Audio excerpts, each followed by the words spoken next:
This video is brought to you by XFX's hard swap fans for XFX's RX 400 series GTR and RS cards. They're great looking fans available in a variety of different colors, very easy to install, and no tools are needed. If you're interested, check it out in the link down below in the description box. Yo, what's going on guys? CultofMush back at it with another video, and in this video we're going to be looking at a $550 gaming PC build featuring the new GTX 1050 Ti. This is the newest NVIDIA GPU that just recently released alongside the GTX 1050. A lot of you guys have requested me to make a build video with the parts list that includes the 1050 or the 1050 Ti. I decided to go with the 1050 Ti for this video. This seems to be the GPU that a lot of people are interested in. And while the GTX 1060 is still probably the ideal 1080p video card, with the 1050 Ti, what it offers is still pretty decent 1080p gaming performance, and the real drawing factor about the 1050 Ti is that it offers that gaming performance while utilizing very, very little power. For those of you that already have a pre-built computer, say from HP or Dell, and you just want to put a graphics card in there, the 1050 Ti is a very solid option to do that. So with that out of the way, let's get right into this video with the CPU. For the CPU, I decided to go with the Intel Core i5-6400 2.7 GHz quad-core processor. Now, this was a very difficult decision to make. In a build like this, a lot of you guys would probably end up picking up an i3 instead. I really wanted to fit in an i5, but I couldn't go for the i5-6500 or the 6600. Those are just a bit too expensive. The 6400 still offers very decent performance at $175. Now, if you do have the extra $20 to spend, I would recommend going with the 6500, but for this build, being at that $550 budget, going with the 6500 would put us over the budget. So for the sake of the video, you're gonna go with the i5-6400, still a very solid CPU, and I think in 2016, if you are trying to build a capable gaming PC, you just need to go with an i5, especially because it also gives you the option of upgrading your GPU in the future. Say 2 to 3 years down the line, you get some more money and you want to upgrade your GPU, you're not going to be handicapped by your CPU, and that's always a good thing, and that's why I prefer just going with an i5 instead of an i3, even in the more budget builds. Now, going with the i5 is going to cause you to sacrifice in other areas. The motherboard in particular, I chose the MSI B150M PRO-VDH Micro ATX LJ1151 motherboard. This motherboard isn't anything crazy. You can pick it up for around $60 after a mail-in rebate, around $70 without, so it's a very cheap motherboard. It is Micro ATX, but in a build like this, you don't really need anything too insane for the motherboard. You're not going to be overclocking, so a board like this fits the build just fine. It's still got 4 RAM slots up to DDR4 2133, up to 64 gigabytes of max memory supported. No Crossfire or SLI support, but at a budget like this, that isn't really essential. And you've got 4 SATA 60-bit per second ports. So overall, for the price, it does its job, and that's what you're looking for out of a motherboard in this budget. Moving on to RAM, I went with Kingston HyperX Fury Black 8GB, 2 4GB sticks running at DDR4 2133 memory. This is going for around $40, which is an insane deal for 8GB of RAM. And 8GB, while a lot of games are starting to recommend 12 and 16,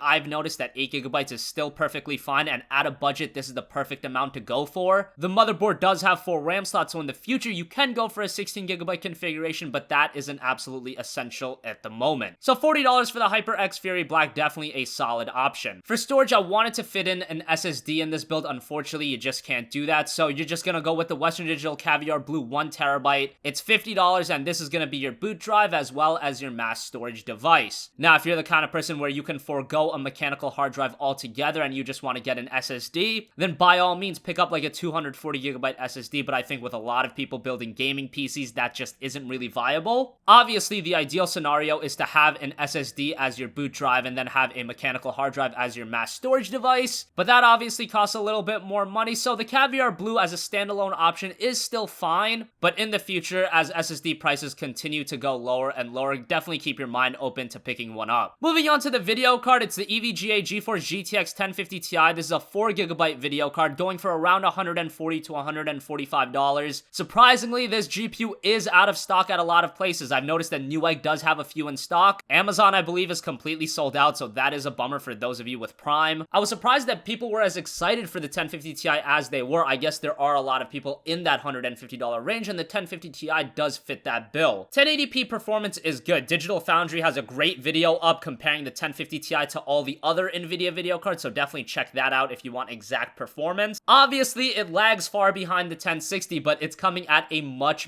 cheaper price, so that's to be expected. Like I said earlier in the video, in my opinion, the killer aspect of this GPU is the fact that it is so low on the power consumption. That's just a great benefit to have, especially when you have a GPU that still pushes as much power as the 1050 Ti does. With Witcher 3, you're looking at about 40 frames per second on high to ultra settings, and in a lot of the higher end games, you can expect performance similar to that. At 1080p, I wouldn't say it's the ideal PC gaming experience, but it's a very good experience for the price. It far away exceeds what you would see on a console, and at the price that the 1050 Ti comes at, that is pretty good. Moving on to the power supply, like I said, the 1050 Ti is very low on the power consumption, so you don't have to pick up anything crazy. I would go with something cheap like the EVGA 500 watt 80 plus certified power supply. This is about $35. 500 watts is actually much higher than you need for the 1050 Ti. You can get away with like a 350 to 400 watt power supply even, but this is cheap. It's nothing crazy. Definitely don't pick up like a 750 watt power supply. That's just a waste of money. A 500 watt power supply will do you just fine. If you want to pick up a better brand, I would recommend looking at some of the Seasonic or XFX power supplies. Those are very good, just a bit more expensive. Finally, for the case, I went with the NZXT Source 210 Black ATX mid-tower case. Again, just wanted to go with something cheap here. As I was rounding out the parts list on PC Part Picker, I was constantly getting close to that $550 budget, so a lot of the slight upgrades that I wanted to have in this build, you really can't go for them because of the tight budget, and I think it's so primitive that you do get the i5. It just makes you lack in a bit of other areas, but I think that trade-off is very much worth it. And the Source 210 is still a very good case. At $40, this is a pretty basic mid-tower case, but that's all you need. You shouldn't really be trying hard with the aesthetics of your build at a budget like this, so the Source 210 is just fine. So that's gonna wrap up this video, guys. Hope you enjoyed. Let me know what you guys think. What do you think of the 1050 Ti?